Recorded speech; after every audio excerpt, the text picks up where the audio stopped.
श्रीमद् भगवद गीता अध्याय 11 श्लोक 18।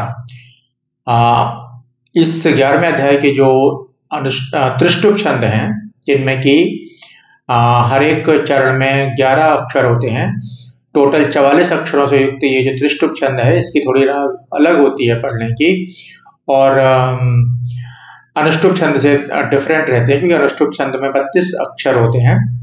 तो आइए हम लोग इस त्रिष्टुप छंद की सीरीज में ये 18वां श्लोक है 11वें अध्याय का।